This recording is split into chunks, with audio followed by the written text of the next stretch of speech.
Всех приветствую! В этом видео хотел бы рассказать про опыт использования лазерного гравера Aufera Laser 1. Начну с комплекта поставки. Он приходит уже в таком собранном состоянии. Единственное, в моем случае пришлось немножко подтянуть ось X, так как ремень был недостаточно сильно натянут. Это делается достаточно легко. Тут откручиваются 4 винта и там закладными шайбами, натягивается этот ремень. Единственное, что нужно сделать после получения посылки, это вот вставить эту лазерную головку. Они бывают трех разных типов. Это такая модель LU4LF на 5 Вт, даже на 5,5 Вт. Как заявляет производитель, он может гравировать на камне, стекле, металле и так далее. Ну и, естественно, коже, пластике и дереве. Далее, что еще в комплект входит? Защитные очки, крепеж.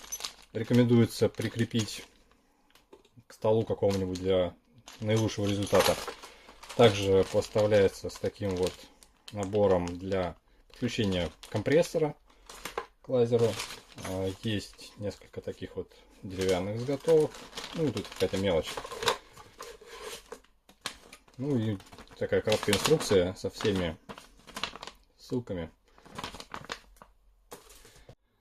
Теперь сразу о том, какие можно делать работы с этим лазером. Значит, тонкий вот такой вот, где фокус. Вот такую фанеру тонкую, 2-3 миллиметровую, вырезает на ура за один рез. То есть можно собирать всякие какие-нибудь фигурки, поделки, головоломки. Но, опять же, это нужно поднастраивать. То есть, допустим, вот с первого раза у меня не получилось. Нужно подгадывать именно какую мощность лазера выставлять, какую скорость лазера. И вырезает он, в общем, очень достойно. Там какие-то брелки можно делать. Например, лада. Что еще получилось? Получилось выгравировать на ноже вот такую надпись. Что заметил? Нужно очень четко выставлять фокусное расстояние, потому что буквально там миллиметр плюс-минус, и надпись уже выходит неравномерная. То есть вот видно, что вот здесь лучше всего фокусировка была с левой части, а здесь с фокусировкой, вот особенно вот в этом нижнем правом углу, уже плохо. То есть очень нужно правильно выставлять уровень. На стекле он тоже какие-то следы оставляет, но не так, чтобы прям супер. С этим надо экспериментировать. Если брать металл, который, вот, допустим, такой вот хреновенький металл, не закаленный, ничего, он гравирует прям офигенно. И очень быстро. Надпись не стирается. Прям вот для такого металла подходит. Ну и, естественно, по фанере. Это фанера, по-моему, 8. Насквозь вырезать мне терпения не хватило. Вот уже почти. Это примерно 50 проходов было. Вот такие вот надписи, которые делаются с выжиганием внутрь. На камеру трудно показать. Но там примерно полмиллиметра углубления есть. То есть такие рельефные надписи делает классно. Теперь немножко о подключении. Подключается все через USB. Блок питания в комплекте 24 вольта.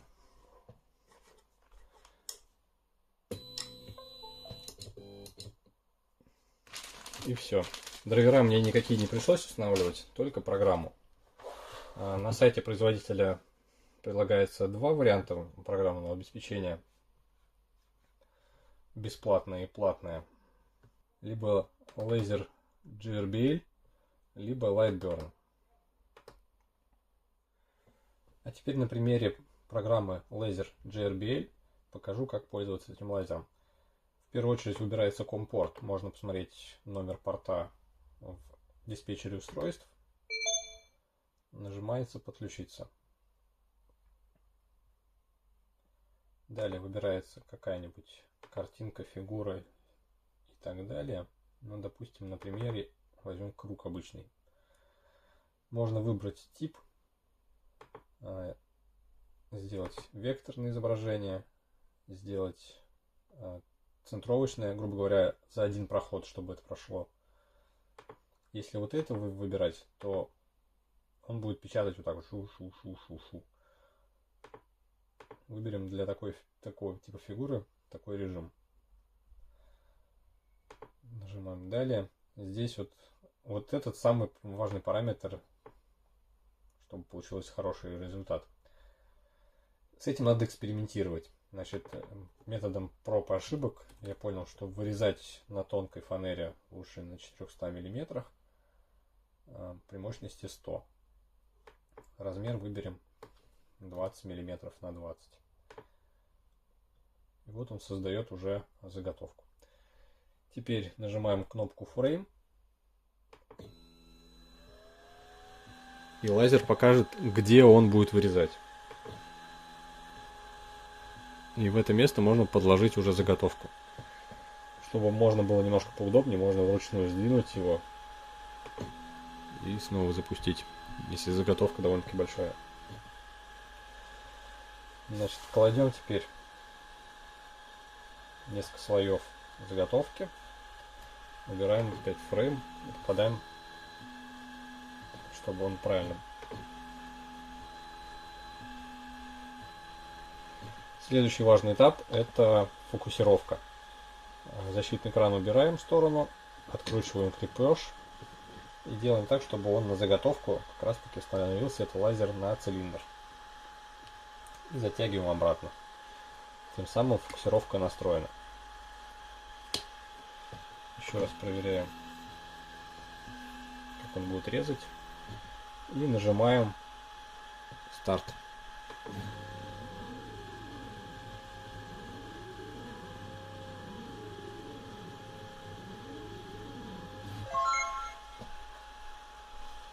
И вот, достаточно быстро и легко получился вот такой результат. Рез очень хороший, обугленных таких краев нету. То есть вот такой толщины прям идеально подходит.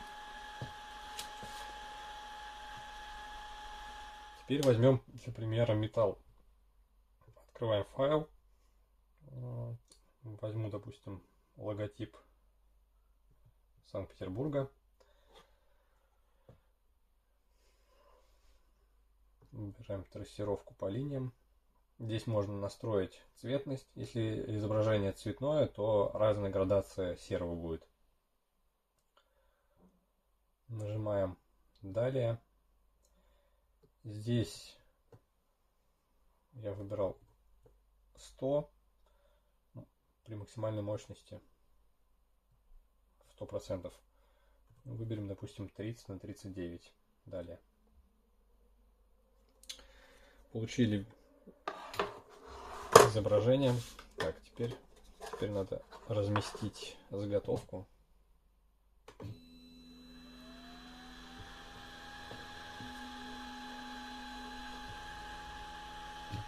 Еще разочек.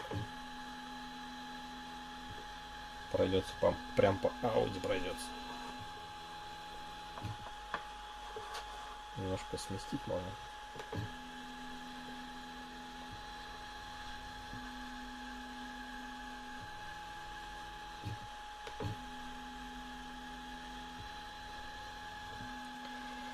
Теперь нужно что-нибудь подложить такое, чтобы заготовка лежала горизонтально, максимально горизонтально. И настраиваем снова фокус. Вот это самое проблематичное. Здесь особенно вот такой вот формы какой-то нестандартный.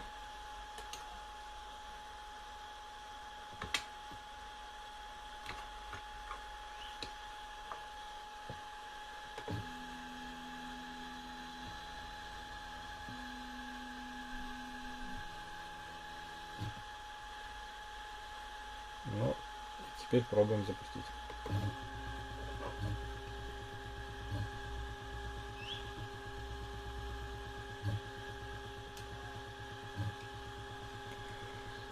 Эта работа займет примерно 7 минут, поэтому переведу в ускоренное. Значит, что мне нравится вот в этой программе Laser JBL? Она гораздо проще, чем Lightburn, как мне показалось. Показывает, где находится именно сейчас позиция лазера. Что еще тут интересного? Когда ищется положение, то лазер включается. В Lightburn он просто, грубо говоря, каретку двигает и не показывает лазером, где будет граница.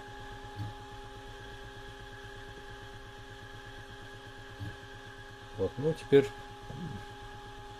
ждем, когда результат получится.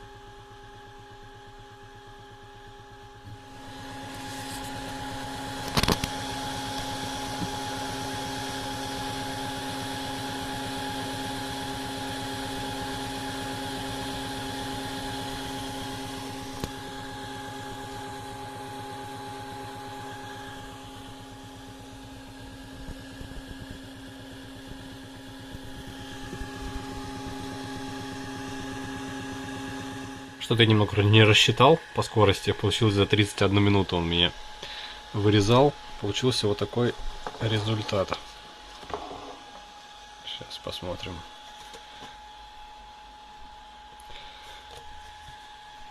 Такой немного теплый металл. Опять же, видно, что с фокусировкой надо все четко выставлять. Вот буква Т и Р как будто же уже не в фокусе. А так, вот он. Вроде палец немножко цепляется, то есть часть металла все-таки она выжигает. В качестве эксперимента попробую сделать гравировку на камне. Камень был привезен из Сочи.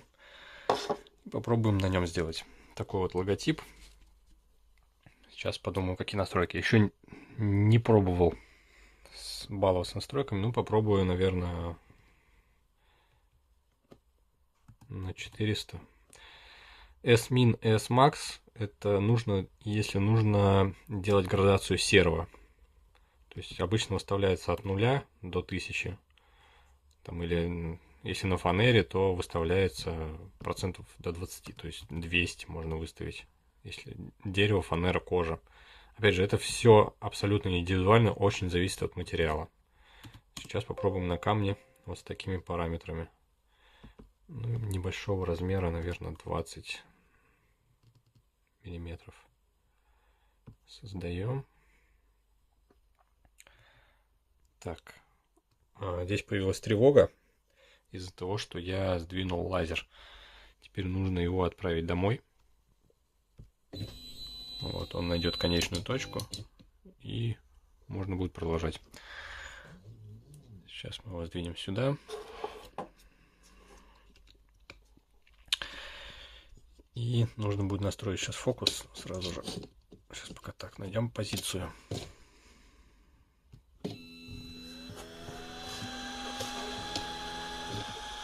Так, еще разочек. И вот так вот ищем.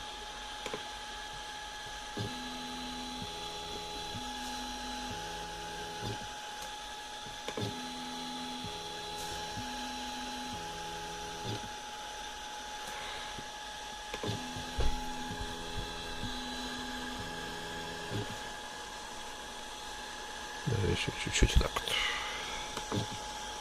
Так.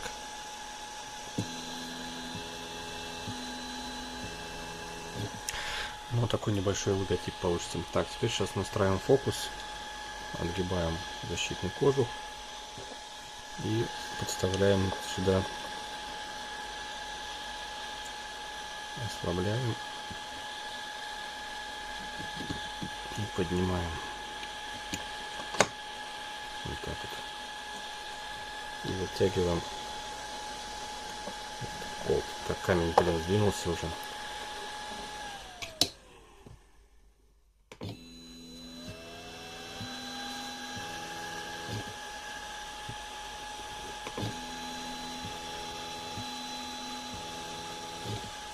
Ну и попробуем испортить этот камень. Запускаем.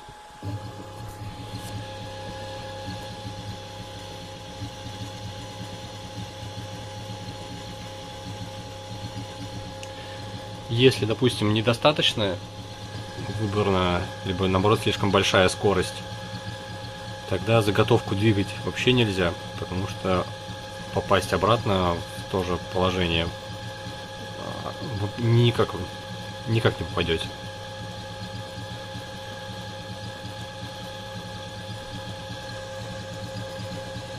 Так он будет выжигать около 3 минут.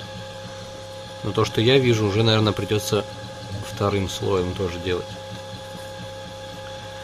Здесь можно выбирать сразу несколько проходов. Если, ну, допустим, толстую фанеру вырезать, можно сразу выставить там 10 проходов. Вот он вот так вот рисует логотип. Вот что там получилось.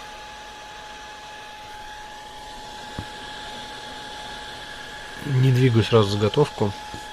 Я думаю, можно еще разочек ее запустить с теми же параметрами. Запускаем еще раз. Пока гравируется, забыл еще сказать, что нужно обязательно убедиться, что этот станок стоит ровно, то есть он не шатается, потому что мне пришлось тоже немножко вот подновить на этот профиль, чтобы он не шатался. И плюс еще нужно измерить вот это расстояние и вот это расстояние линейкой, чтобы оно было одинаковое, чтобы не было, грубо говоря, перекоса. Потому что очень важно, как правильно будет настроен фокус. Смотрим, что получилось. Вот такой логотип на камне.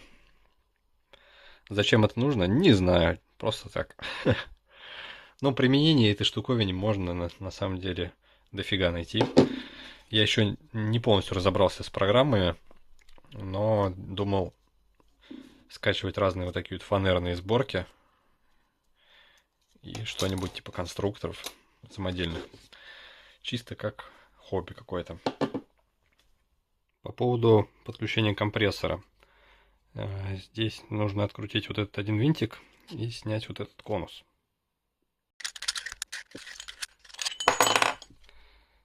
Здесь вот такой вот лазер. И теперь на этот лазер можно надеть вот эту насадку. Потом здесь зафиксировать одним винтиком и вот сюда уже подключать шланг комплектный для компрессора. И вот он будет печатать, обдуваясь. Теперь из того, что не получилось выгравировать ничего, это вот на керамике попробовал, абсолютно никакого результата. И вот на такой вот глянцевой поверхности еле-еле заметно, чуть-чуть буквально. Вот. Но если вот так смотреть, то абсолютно ничего не заметно. То есть она слишком глянцевая, видимо, слишком сильно отражает лазер. Только на бликах заметно какую-то гравировку. Хотя вживую, то есть какая-то буквально совсем тень. То есть с этим он не справился. Хотя с ножом справился нормально. Что можно сказать теперь в качестве плюсов и минусов?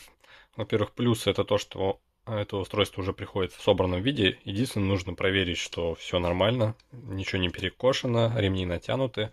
И, в принципе, прикрутив этот лазер, оно уже готово к работе.